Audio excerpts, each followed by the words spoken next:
اللهم صل على محمد وآل محمد وعجل فرجهم. بسم الله. السلام عليكم جميعا ورحمة الله وبركاته. عليكم السلام وبركاته. أعوذ بالله من الشيطان الرجيم. بسم الله الرحمن الرحيم. الحمد لله رب العالمين وصلى الله على سيدنا ونبينا أبي القاسم المصطفى محمد وعلى أهل بيته الأطيبين الأنجبين بهم نتولى ومن أعدائهم نتبرأ إلى الله. اللهم كن لوليك الحجة ابن الحسن صلواتك عليه وعلى آبائه في هذه الساعة وفي كل ساعة وليا وحافظا وقائدا وناصرا ودليلا وعينا حتى تسكنه أرضك توغى وتمتعه فيها طويلا.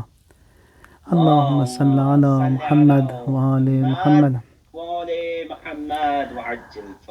Thank you all for giving this opportunity to serve, and we ask Allah Tabaraka wa Ta'ala to make this majlis, to make these series, these sessions a series of Noor and Ma'rifah that would remain for us in our graves, in our barzakh, and will be a means of our shafa'at in the mahshar, insha'Allah.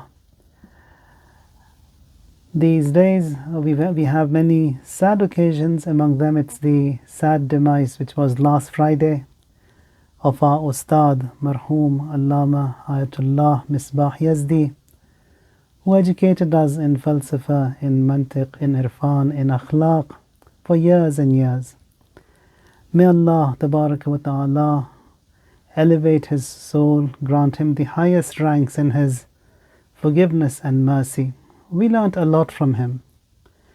In one of his trips that he had to the UK, and I was driving the car, he was sitting next to me. We were driving to Isle of Wight. We were to reach our destination about 30 minutes, 40 minutes after Maghrib. It was time for namaz, for Salaat. He told me to stop the car somewhere. Well, I couldn't say that we are going to reach there in the next 30 minutes. He says, stop the car somewhere. We have to say our prayers. On the motorways, on the highways, no hard shoulder. On hard shoulders, you cannot stop. But then it so happened that we found a spot and we could stop there, and we offered our prayers at that time of fadila, on that motorway and amidst that wilderness. Importance to Salat, that was a big lesson that he taught us. May Allah Tabaraka wa Ta'ala grant him the highest of ranks in his contentment and Ridwanullahi Ta'ala alayh.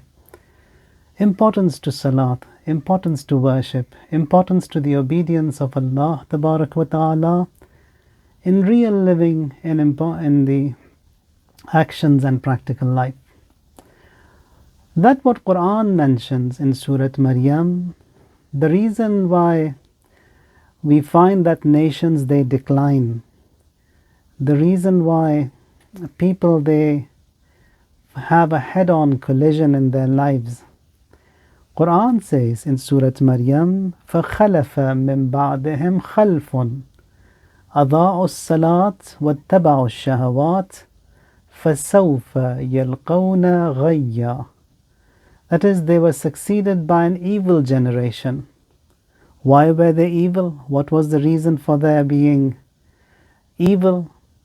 Quran says the reason for their being evil generation is, first of all, Adaa'us Salat. They neglected prayers. Wattaba'us Shahawat. They followed their shahawat and their desires. As a result of which, they encountered that ghay, that deviation, that perversity.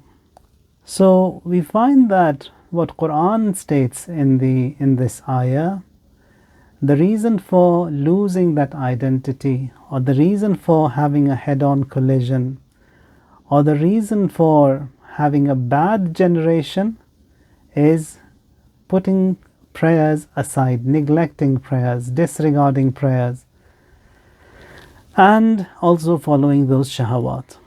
So Salat, it's that greatest of the wajibat or the commands of Allah Tabarak wa Ta'ala, to which the most and the maximum investment has to be done, maximum importance has to be given. And when we see the riwayat from Ma'asumeen alayhimus salam, amazing teachings we have there. For example, in a quote from Imam as-Sadiq alayhi salatu wassalam, he says that إِنَّ اللَّهَ لَيَدْفَعُ بِمَنْ يُسَلِّي مِنْ شِيعَتِنَا عَمَّنْ لَا يُسَلِّي مِنْ شِيعَتِنَا وَلَوْ أَجْمَعُوا عَلَى تَرْكِ الصَّلَاةِ لَهَلَكُوا. Imam in this beautiful quote says that Allah defends and protects our Shias, those who offer their prayers. Those who don't offer their prayers, they are protected by those who offer their prayers. بِمَنْ يُسَلِّي مِنْ شِيعَتِنَا عَمَّنْ لَا يُسَلِّي. As a result of these mu'mineen who give importance to prayers, who offer their prayers, Allah defends them. Allah puts away all the balas. Allah puts away all the tests and trials from those amman la yusalli min shi'atina. And then he says that if all of them had stopped praying, that tarkus salat, or they all neglected prayer collectively, lahalaku, all of them would have been devastated, would have been ruined. The reason why people are safe today, it is because of those people who are offering prayers. Prayers of a few protect the others. And then says, if they all unanimously, collectively had neglected prayers, lahalaku.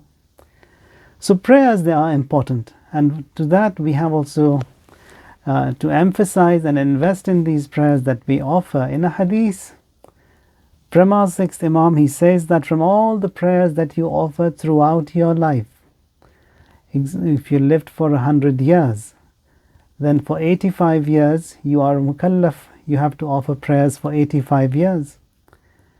Imam says that from those 85 years of prayers that you have to offer, that is wajib on you, if only one of the prayers or two of the prayers were accepted, were kamil, were complete, as a result of those one or two prayers that you have offered correctly, all of your faulty prayers in those 85 years will be corrected, will be refurbished and accepted by Allah Tabaraka wa Ta'ala.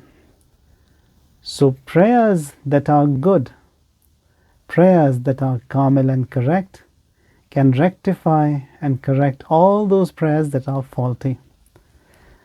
Now, first of all, the azamat, the greatness of prayer is being understood over here, and at the same time shows that it's a big challenge, that from 100 years of life and living, if one prayer or two prayers were offered correctly, they would correct all the wrong prayers that we have done, we have offered in our lives. Now, when we further see the wasaya of Ma'asumeen, in the same, in the wasiyat that we have from Imam as-Sadiq alayhi salam to his companion Abdullah bin Jundab, Imam says to him that the Almighty Allah has revealed in one of those ahadith al-Qudsiyya, he such states that إِنَّمَا أَقْبَلُ الصَّلَاةِ مِمَّنْ يَتَوَاضَعَ لِعَظَمَتِي.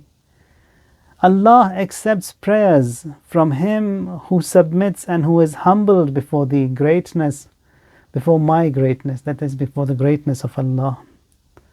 وَيَكُفُّ نَفْسَهُ عَنِ الشَّهَوَاتِ مِنْ أَجَلِي. He puts away all of those shahawat and all of those desires that he has, lusts and temptations for the sake of God. And then he passes his day remembering me, and then he remains hungry or he fasts during the day, and then he lives a life of someone who is ari, who is has no desire to this dunya. Says someone who is like that, Allah would make him yushriqu nuruhu mithla shams. Allah will make him enlighten and shine just like the sun shines. that someone who has submitted with humbleness and tawadu before Allah tabaraka wa ta'ala, Allah will make him shine like the sun. And then says, أَجْعَلُ لَهُ فِي الظُّلْمَةِ نُورًا. Whenever you see that there is darkness, I will make His presence enlighten and shine that darkness. وَفِي الْجَهَالَةِ حِلْمًا أَكْلَأُهُ بِعِزَّتِي وَأَسْتَحْفِظُهُ مَلَائِكَتِي.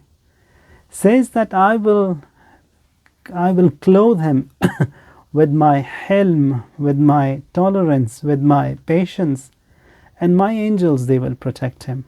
That is, as a result of that worship, that servitude that a person has before Allah tabaraka wa ta'ala. And then the Almighty says, وَيَسْأَلْنِي فَأَعْطِيهِ. Whatever he asks me, I will give him. فَمَثَلُ ذَلِكَ الْعَبْدَ عِنْدِي كَمَثَلِ جَنَّاتِ الْفِرْدَوْسِ لَا يَسْبِقْ أَثْمَارُهَا وَلَا تَتَغَيَّرْ عَنْ حَالِهَا.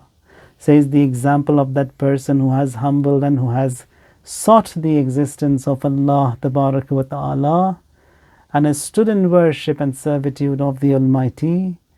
Says such a person, if you want to understand and know what his rank is, says he is like the Jannatul Firdaus. From among the heavens that Allah has created, the highest, the greatest and the best of them is Jannatul Firdaus.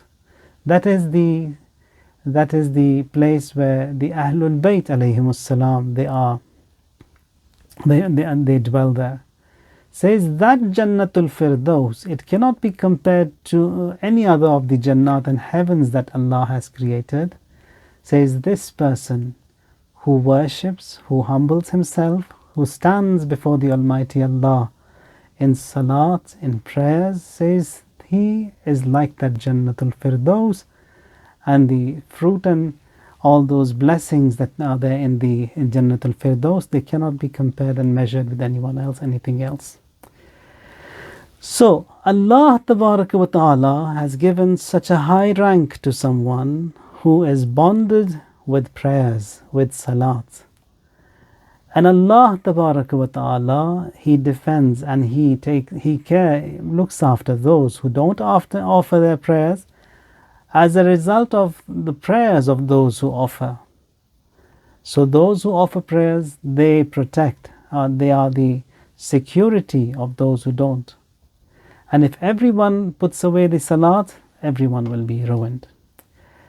Now, salat is important, and all of these riwayat and ayat that we have regarding the importance of salat, if we look into it, for example,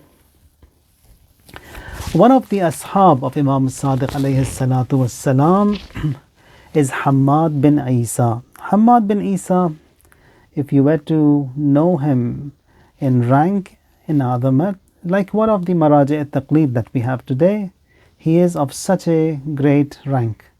Someone who is in his 60s or early 70s and is one of the companions, one of the students of the Imam alayhi salam, a man of greatness. Imam says to Hammad bin Isa that, come on, stand up, offer a 2 rakat prayer. I want to see how you offer your prayers. Hammad bin Isa, this great man, he stood, he offered the prayers. And when he completed his prayers, Imam says that, Ya Hammad, tuhsinu an tusalli. Imam says to him, Hammad, is this how you pray? Is this how you offer your prayers? Then he says that, well, in this hadith, Imam doesn't point at what was the flaw and the fault in his prayers. And then he says, with this old age of yours, with all this beard that has gone white, and you are in your 60s, your early 70s, and is this how you pray? Now Hammad bin Isa says, the moment Imam said that to me, فَأَصَابَنِي فِي نَفْسِي الذُّلْ, I felt so belittled in myself that I have reached this age of 60 and my prayers, they are faulty. And then Imam says to Hammad bin Isa, I will offer a 2 rakat prayer. You look at me and then Hamad bin Isa says that now this hadith is being reported from him. He says that I stood there and I saw the Imam offer his prayers. فقام أبو عبد الله عليه السلام مستقبل القبلة منتصبا. I saw that Abu Abdullah, that is Imam al-Sadiq alayhi salam, he stood facing the Qibla. فأرسل يديه جميعا على فخذيه. He placed his two hands on his thighs. قد ضم أصابعه. So his fingers also, they were closed like that, not open, they were closed, and the Imam had placed his hands with closed fingers on his thighs. وقرب بين قدميه. And then also he brought his feet close together, not stuck together, close together. حتى كان بينهما قدر ثلاث أصابع. I saw that between the 2 feet there was a distance of about 3 fingers between the 2 Mubarak feet of the Imam. واستقبل بأصابع رجليه جميعا القبلة لم يحرفهما عن القبلة. Hamad bin Isa says, I saw his feet. Both of his feet were facing the Qibla. Neither of the feet were tilted away from the Qibla. Straight feet were facing the Qibla. 3 fingers of distance between the 2 feet. And then he says, وَقَالَ بِخُشُوعٍ اللَّهُ أَكْبَرُ. And then with all khushu. Khushu means fear. Now we'll come to these terms, khushu and khudu, which both of them mean fear. One means fear, that is the look, the shell of the prayer, how you offer it. And one is the inner fear, that is from within the fear that you have, that is khushu. Khudu, it's that fear which is the shell of the prayer. How do you offer the prayer with all that fear and fright of Allah Tabaraka wa Ta'ala? Then he says, ثُمَّ قَرَأَ الْحَمْدِ بِتَرْتِيلٍ. Imam recited Surah Al-Hamd in tartil, and then he recited Surah Qul Huwa Allahu Ahad. ثُمَّ صَبَرَ هَنِيئَةً بِقَدْرِ مَا يَتَنَفَّسُ وَهُوَ قَائِمٌ. Once he completed the recitation of Surah Al-Hamd and then the Surah Al-Ikhlas, he paused for a while, and then وَهُوَ قَائِمٌ, he was just still standing. ثُمَّ رَفَعَ يَدَيْهِ حِيَالَ وَجْهِهِ. He raised his 2 hands all the way until his face. وَقَالَ اللَّهُ أَكْبَرُ وَهُوَ قَائِمٌ. And he said Allahu Akbar, he's still standing. And then he bows down to ruku. ثُمَّ رَكَعَ وَمَلَأَ كَفَّيْهِ مِنْ رُكْبَتَيْهِ مُنْفَرِجَاتٍ. He placed his 2 hands with the fingers apart on his 2 knees. وَرَدَّ رَكْبَتَيْهِ إِلَى خَلْفِهِ حَتَّى اسْتَوَى ظَهْرَهُ. He pushed his knees back, and then his back was flat at a vertical angle, at a right angle, and then says, it was such that if you poured some water or some oil on the back of the Imam, it wouldn't move apart. It would stay where it is. And then says, وَمَدَّ عُنُقَهُ وَغَمَّضَ عَيْنَيْهِ. Imam, he stretched his neck towards the front, closed his eyes. ثُمَّ سَبَّحَ ثَلَاثًا بِتَرْتِيلٍ. He recited tasbih 3 times, that is, Subhana Rabbiyal Azimi wa bihamdih. And once he had done with the recitation of the zikr in ruku, Imam, he stood. فَلَمَّا اسْتَمْكَنَ مِنَ الْقِيَامِ قَالَ سَمِعَ اللَّهُ لِمَنْ حَمِدَهُ. Says he stood, and then he said, سَمِعَ اللَّهُ لِمَنْ حَمِدَهُ. ثُمَّ كَبَّرَ وَهُوَ قَائِمٌ. He said Allahu Akbar again, and he is still standing. وَرَفَ يَدَيْهِ حِيَالَ وَجْهِهِ. Again his hands came all the way towards his face, adjacent to his face. Then he says, ثُمَّ سَجَدَ وَبَسَطَ كَفَّيْهِ مضمومتي الأصابع بين يدي وركبتي. Then Imam bowed down into sajda. His two palms, fingers were in the ruku, the fingers were apart, but now in sajda the fingers, they are closed, and he is in the state of sajda. He places his two mubarak hands adjacent to his feet and in sajda. And then he says he recited Subhana Rabbiyal A'la wa bihamdih 3 times.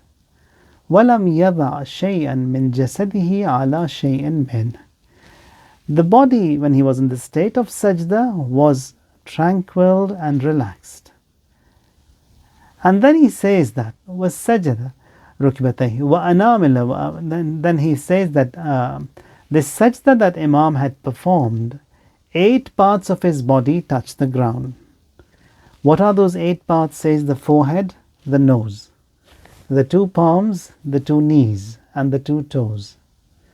That what is wajib, it's 7 masajid, that is the forehead, the palms, the knees, and the toes.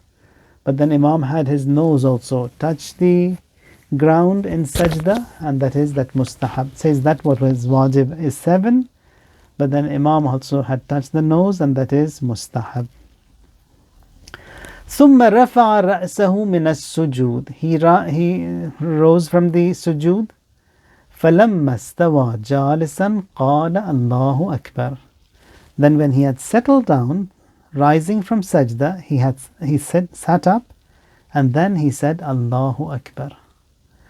And then when Imam sat after his sajda, says Imam sat on his left thigh, such that وَقَدْ وَضَعَ ظَاهِرَ قَدَمِهِ الْأَيْمَنِ عَلَى بَطْنِ قَدَمِهِ الْأَيْسَرِ.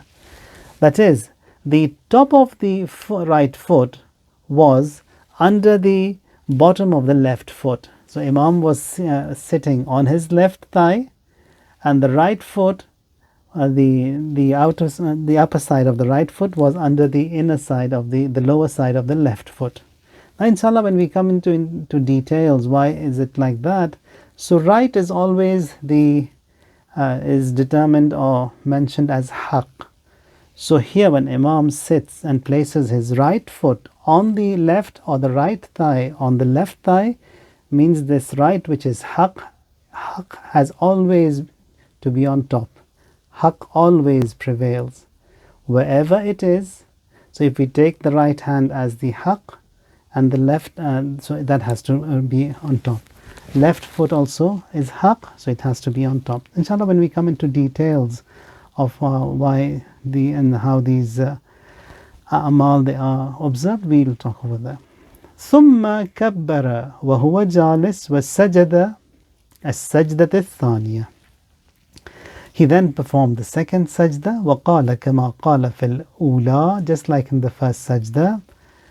Imam said سبحان ربي الأعلى وبحمده 3 times.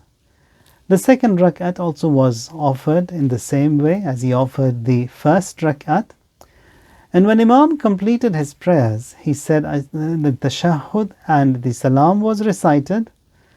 And Imam after the prayers says to Hammad bin Isa, Ya Hammad, hakada salli.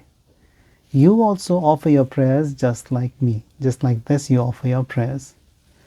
So, prayers have to be corrected. It's an ongoing process. It isn't as such that everyone has reached that destination and the prayers are all correct. No. Now this great personality in his late 60s, early 70s, and one of those people of high caliber, when Imam can stop him and say to him that his prayers need to be fixed and corrected, then we know that what kind of a prayers we are offering. Definitely it needs correction, definitely it needs improvement. And it is not an aib, it is not a flaw that we feel shy and ashamed in getting our prayers fixed. Whoever you see around you, the ulama that you have, on and off, get your prayers checked, get your aqa'id checked. And that is something we see in the riwayah, in the seerah of Ma'asumeen alayhimus salam, that people, they used to come there and have their aqa'id checked, have their prayers checked. Now, returning to our talk, and that is the Adaab Salaat. Imam Khomeini Ridwanullahi Ta'ala alayh, in his book, he starts with this dua that we have in Munajat Sha'baniyya, saying, Ilahi habli kamal al-inqita'i ilayk. Kamal al-inqita' means a complete separation. Separation means that from this dunya that we are living in, we have to detach, we have to separate in order to get connected to Allah Tabaraka wa Ta'ala. It is not possible for someone to get connected to God and at the same time be connected to this dunya. It's either the one. Either we choose here or we choose Him. In all of these worships that we say, qurbatan ilallah, to seek the nearness of Allah. So, to seek the nearness of Allah, so we have to seek distance from everything else. So all these things that are so close and so near to us, we need to aloof ourselves from them first, as a result of which we will get closer to Allah. If we are bonded and connected and hooked to everything else, then getting connected to Allah Tabarak wa Ta'ala, that will not be possible. Or even if we do connect, it's going to be a very weak connection. To have a strong connection, we need to get connected stronger. So here says, Ilahi habli kamal al-inqita'i ilayk, that Allah grant me a complete separation towards you. Wa anir absara qulubina bidhiya'i nazariha ilayk. And Allah, you enlighten the eyes of my heart, of our hearts, with the light of their looking at you. And then says, Hatta takhriqa absarul qulub hujuban nur. As a result of this, the absarul qulub means the eyes of the heart. They penetrate the veils of light, of hujub of nur, فَاتَّصِلَ إِلَى مَعْدِنِ الْعَظَمَةِ, and then they reach the source of all that greatness and the azama, and that is the Allah, existence of Allah Tabaraka wa Ta'ala. So with that sight, that is that inner sight, we can get to those higher ranks and see those realities and facts. But for that, we need to open up our eyes that are within ourselves. وَتَصِيرَ أَرْوَاحُنَا مُعَلَّقَةً بِعِزِّ قُدْسِكَ. So first of all, what we have to do is this prayer that we offer, the surat or the face or the shell of this prayer, it has to be understood. The etiquettes, the Adaab of this, observing this prayer, have to be observed. Now the Zahiri Adaab or etiquettes, we all observe them, like how it has to be offered, Takbiratul Ihram, and then recitation of the surahs, and then bowing down into ruku, and then sajdas, and then tashahhud and salam. That is, that zahir or the face or the shell of that prayer, we all do that nicely.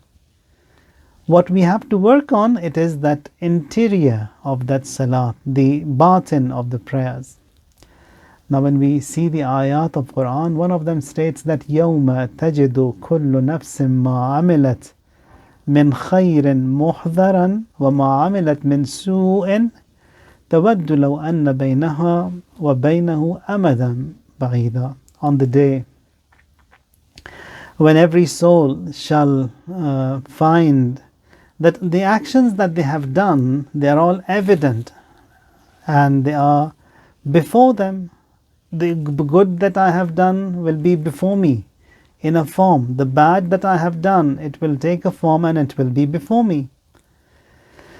فَوَجَدُوا مَا عَمِلُوا حَاضِرًا. In another ayah says that whatever they have done, they would see that it is present before them.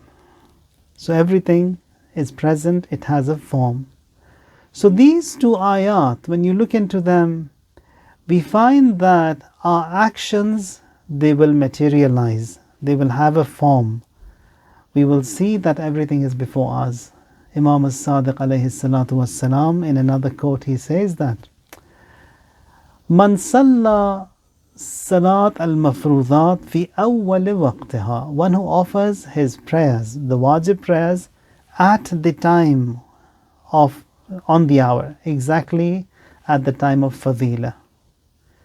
أو أقام حدودها, that is, he honored the parameters or the hudud, and then he respected and then offered his prayers dot on time.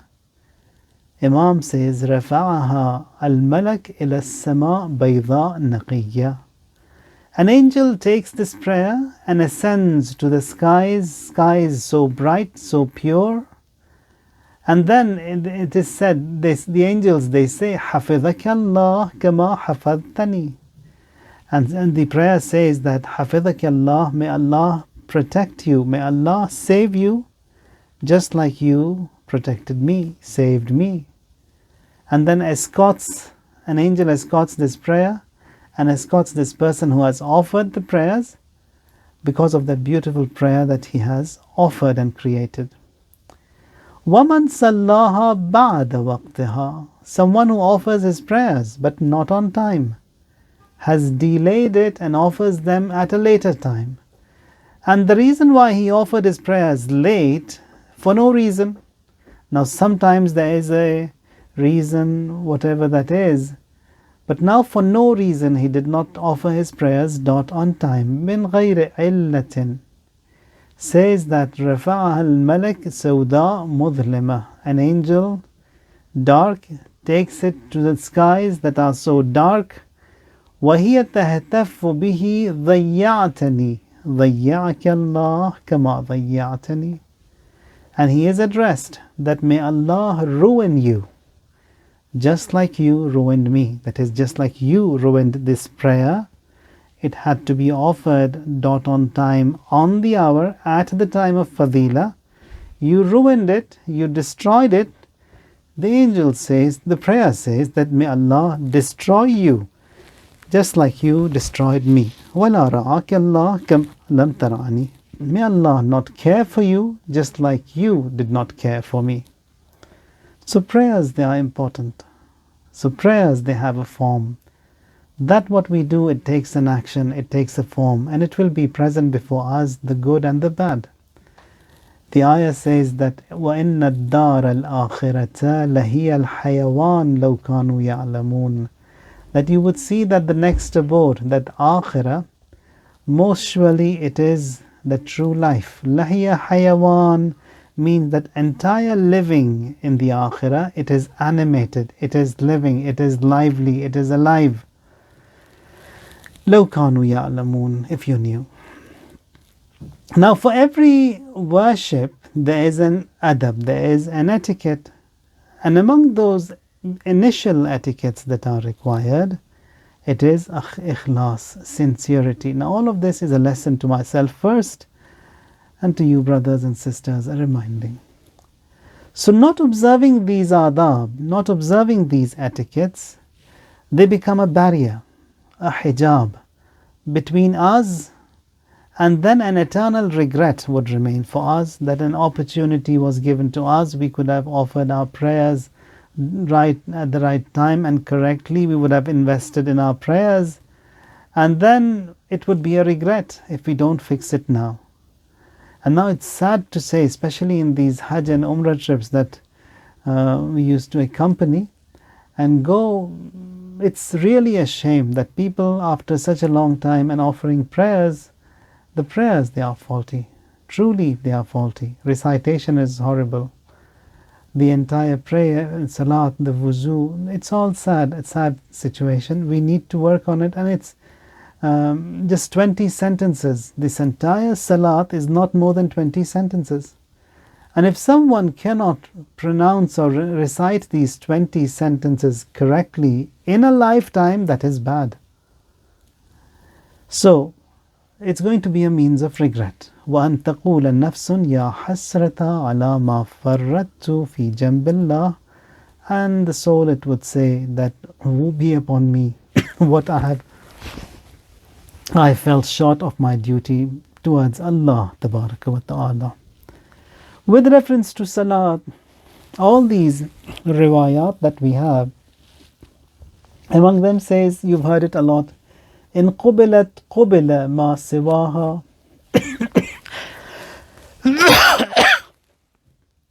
That is, if this Salat is accepted, everything else will be accepted. And if, God forbid, if this Salat is denied and rebuked and rejected, everything else, whatever we have done, will be thrown onto our faces. So etiquettes and adab in every worship, they have to be observed. And in this Salat also it's the same. The adab, they have to be observed. The adab of Salat have to be observed. Now, worship means tawajjuh. You muted yourself. Oh, yeah. Worship means etiquettes of adab, they have to be observed. Worship means tawajjuh, to ponder, to pay attention to the Creator. And that is the first step that every one of us is striving on this path. Among those initial levels that we have in worship is that this selfishness that we have, this self-want that we have, this inniyat that we have within us, it needs to be cleared, it needs to be removed. And then the more of this selfishness and my self-want is removed from me, the more closer I would get to Allah Tabaraka wa Ta'ala. The stronger it will be, this qurb of mine to Allah Jalla wa Ala. So, now when we see the riwayat of Ma'sumin alayhimus salam, sometimes we have got so many different barriers that become a hindrance between us and Allah. Maybe the prayer itself, it may become a barrier. Many a times the ilm, the knowledge that we have, that becomes a barrier. Ilm has to be there so that we get closer to Allah, we get nearer to Him, and we distance from ourselves. If ilm is there is being used as a tool to reduce this distance between us and God, it's good. But then if that ilm itself is becoming a barrier and is distancing us from God, then says al-ilmu huwa al-hijab al-akbar. That ilm becomes the greatest barrier, the greatest hijab between us and Allah Tabaraka wa Ta'ala. So ilm, we use it to strengthen the bond and reduce the distance between Allah Tabaraka wa Ta'ala. So, now that we know the importance and the azamat of prayer, then we'll see what khushu means. Khushu means fear. That is, I am submitting before Allah Tabaraka wa Ta'ala, and that has to be with fear, with fright. Now this can be achieved by perceiving the greatness of Allah Tabaraka wa Ta'ala, His Jamal, His Jalal, by trying to understand, because we cannot perceive the greatness of Allah, impossible. We can try to understand and perceive the greatness of His creation, that how magnificent He has created the skies, how beautiful the seas are. The sky, such massive, He has created with no columns, with no pillars. That is the greatness of His creation. So the greatness of His creation is such, then how would the Creator be, who has created this magnificent creation? So this way we can get to that fear, the khudu, and being humbled in this grand creation of Allah Tabaraka wa Ta'ala. It is mustahab that we offer our prayers in deserts, in meadows, in large patches of lands, so that when we stand in that desert, in that meadow, in that land, and we see ourselves and how small we are, how minute we are in that existence of God, then that fear will be enhanced and activated in us. Among the ayat of Quran that talk about this khushu and this khuzu, that is fear, says قَدْ أَفْلَحَ الْمُؤْمِنُونَ, successful, prosperous are the believers. Who are they? In Surah Al-Mu'minun, this is the second ayah, says الَّذِينَ هُمْ فِي صَلَاتِهِمْ خَاشِعُونَ. They are those who are humble in their prayers. That is, that tawadu is there, that fear is there, that khushu is there before Allah wa ta'ala, as a result of which Allah says, prosperous are the believers. Who are the believers? The first quality that they carry is this, الَّذِينَ هُمْ فِي صَلَاتِهِمْ خَاشِعُونَ. So possessing knowledge, only knowledge, will do no good. If that knowledge, if that ilm helps us come towards the fear and getting to the fear of Allah wa ta'ala, then that knowledge also, it will be worthy. So Shaitan also had that knowledge, all that knowledge he had. But then even Shaitan, he believed in that mabda, in the existence of God. Shaitan believed in the akhirah. In that ayah where he says, قَالَ أَنَا خَيْرٌ مِّنْهُ, when he said that I am better than Adam, خَلَقْتَنِي مِن نَار, that God, you created me from fire. So Iblis, he admits, he acknowledges that the creator is Allah. And then he says, خَلَقْتَهُ مِن طِينٍ, you created Adam with clay, with dirt. And then he says, قَالَ أَنظِرْنِي إِلَى يَوْمِ يُبْعَثُونَ, that is, give me respite until the day, yub'asun means the day of judgment, until the day everyone else will be raised. So Iblis believes in the day of judgment, believes in the creator, that he has created him, believes in the resurrection and the day of judgment, that will give me respite until the day of judgment. So believes in that. That what he doesn't believe in is that khushu doesn't exist in him, that humbleness doesn't exist in Iblis. Pride is there. So pride, and that knowledge also he has. He is that the most knowledgeable person also, who has seen all those zones and the skies, the highest levels of it. He knows the secrets in this creation.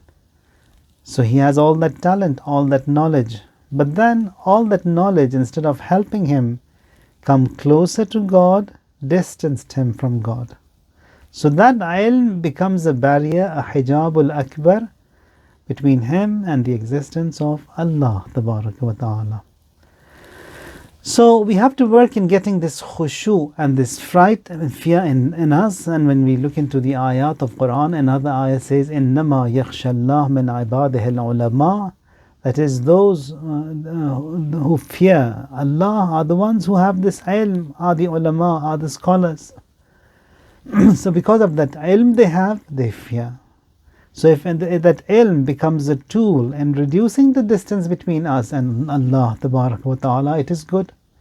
If that ilm becomes a tool to distance us from God, that ilm will be a barrier. Now, we'll come to this term also, salik. Salik means someone who is moving towards Allah wa ta'ala, and this this journey will be called suluk. Suluk means we are on this journey towards Allah. So the passenger himself will be called a salik. Suluk, it's that way that we have ahead.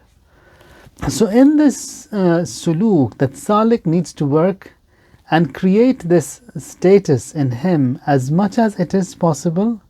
It is difficult, and that is work on this khushu.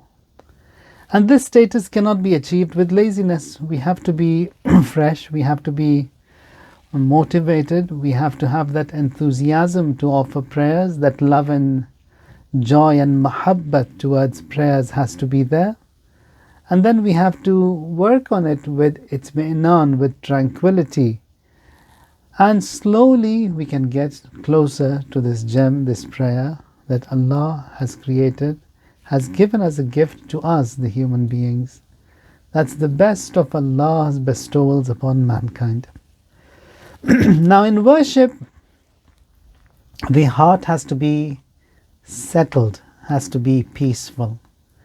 When we see these books, there you said tuma'nina. Tuma'nina means the heart has to be relaxed. It has to be at rest when you stand in worship. So for that, how do you get to that point? Before the time of prayer comes, you get ready, be in wuzu, have your prayer mat spread out, and greet the prayers by reciting a little bit of Quran or some of the, or maybe the ziyarat of Abu Abdullah al-Hussein. So you are waiting, getting ready, warming up, getting ready to welcome and to greet Salat. So by ziyarat or by the ayat of Quran, best would be the ayat of Quran, as that is what Quran says. You recite a few ayat, and by that time it is time for azan, and the moment the azan is said, quickly you also stand, say the azan, and then start your prayers without any delay. That is khushu, that is itmi'nan, that is tranquility, that a person he gets to get to, and that is by observing and honoring the timings of that prayer. Now, in a hadith says that a group of mu'mineen, they will be made to enter the hell. And at seeing Malik, the gatekeeper of the hell, they will forget even the name of Rasulullah sallallahu alaihi wasallam. So the reason for that happening is that now if we have these recitals or these azkar that we recite or these prayers that we offer, if it is just a prayer which we just want to tick and we have done our duty, if it's that for that reason only, then we will find that even those azkar, like these salawats that are recited, we remember the Prophet, if it's only just a mere recital of the tongue, says you will forget when we see the horror of the day of judgment. So the reason why we forget it's because it was just a mere recital that the tongue had uttered. But if we had faith in the Prophet, if we had faith in the prayers, if we understood those prayers, if we knew those azkar and those recitals, then no matter what happens, it will be with me, it will be in the system, and it will never go away from me. So we have to give importance to Salat and to this itmi'nan, this tranquility when it comes when we are starting, before we start our prayers.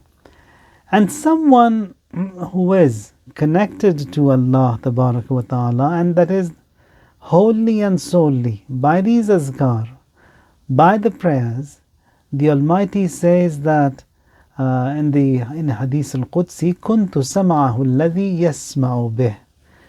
Then you would see that I will be the ears, الَّذِي يَسْمَعُ بِهِ, that he hears from. Those ears are not his, my ears. بَصَرَهُ الَّذِي يُبْصِرُ بِهِ, the eyes that he has, says that those eyes are my eyes. Whatever he sees with my eyes then. The hands that he has, it's not his anymore. Those hands that are serving are the hands of God. So someone who gets connected with ma'rifah, by prayer, by azkar to Allah Tabarak wa Ta'ala, he is not himself, but he is a reflection of Allah, where the Almighty says, His ears are my ears, His sight is my sight, His hands are my hands, and whatever movement he has, whatever services he is providing, it's all mine. Now, in this Salat, we find that there is so much of beauty that is hidden in this Salat. We find that the entire Salat, it's divine, meaning that Allah, He has revealed, He has sent it. The ruku that you perform, the sajdas that you perform, the recitation of Quran in the first 2 rak'at, that is the word of Allah. So this entire Salat, it is divine, it is muqaddas. And in another hadith, Imam says that, Imam al-Sadiq alayhi salatu wasalam, he says that Man qara al-Quran wa huwa shabun mu'min ikhtalata al-Quran bilahmihi wa damih. Someone who recites Quran and he is a young mu'min, young believer, says this Quran becomes part and parcel of his existence, that is his flesh and his blood is Quran. And then he says that on the day of judgment, جَعَلَهُ اللَّهُ عَزَّ وَجَلَّ مَعَ السَّفَرَةِ الْكِرَامِ الْبَرَرَةِ. On the day of judgment, Allah will raise him with the ambassadors, the elite, the exalted, the generous, the kiram al-barara, with the angels. وَكَانَ الْقُرْآنُ حَجِيزًا عَنْهُ يَوْمَ الْقِيَامَةِ. Says this Quran that you will recite. Now in Salat we have recitation of Quran as well. We recite the 2 surahs. And someone who does it wholly, solely, with love, with enthusiasm, with ma'rifah, with that knowledge that he has, says he will be raised with the angels on the day of judgment, and Quran will be a protection, a cover for him. يقول يا رب إن كل عامل قد أصاب أجر عمله. Quran will say to Allah on the day of judgment that God, all these actions that everyone has done, for every action they have been paid, they have been rewarded. But those who were connected with me, that is with Quran, you haven't rewarded them. Then he says, the Almighty Allah, He dresses or clothes those people who were bonded with Quran with 2 beautiful heavenly clothing. And then Allah addresses Quran and says that, are you happy with what I gave them? Those who were connected to you in this dunya. Quran says, I was hoping for more.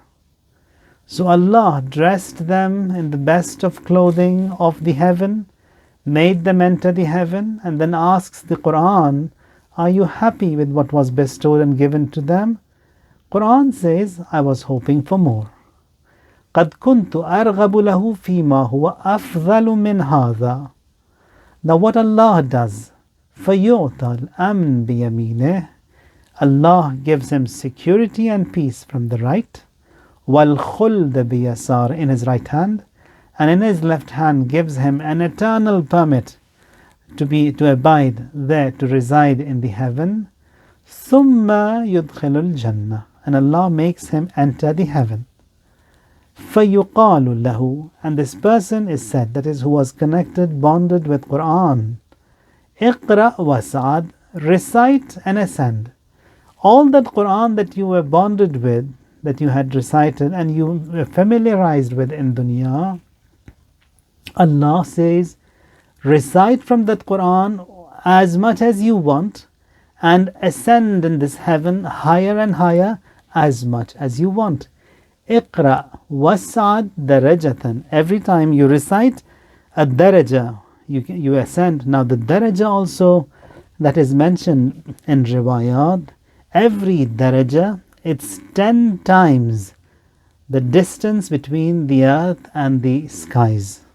So it's 10 times of that is increased in rank, in azamat, in ascension by this person who recites and ascends and gets higher ranks in the heaven. ثُمَّ يُقَالُ لَهُ هَلْ بَلَغْنَا وَأَرْضَيْنَاكَ فَيَقُولُ نَعَمْ. Then Allah addresses Quran and says, are you happy now?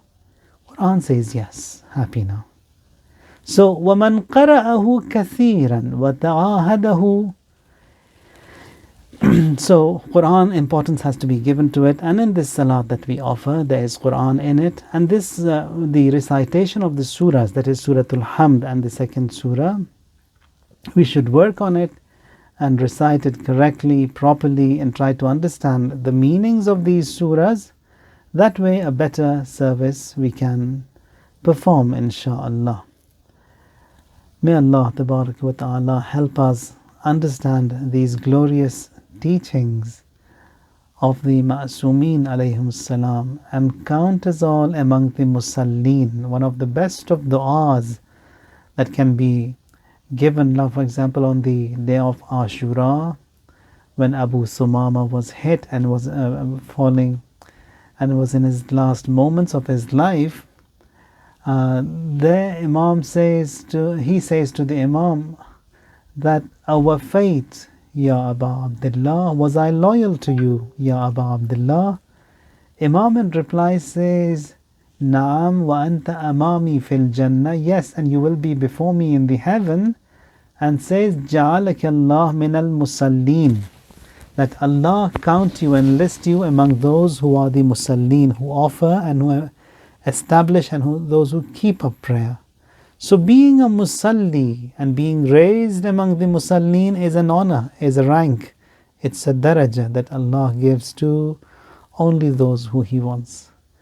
May Allah Tabaraka wa Ta'ala count us all among the musallin, our children, our descendants, generations to come. Allah bond them with this salat, bond them with Quran, and Allah Tabaraka wa Ta'ala give us the tawfiq that we invest more in our prayers, correct our prayers, and all those who are ill and ailing, Allah grant them shifa. All those who have departed, Allah, this moment they all be the guest of Hazrat Fatima Salamullahi alayha. Between us, Quran and Ahlul Bayt never come across a moment of separation. Hasten in the return of our Imam, Ajjalallahu Ta'ala Farajahu Sharif.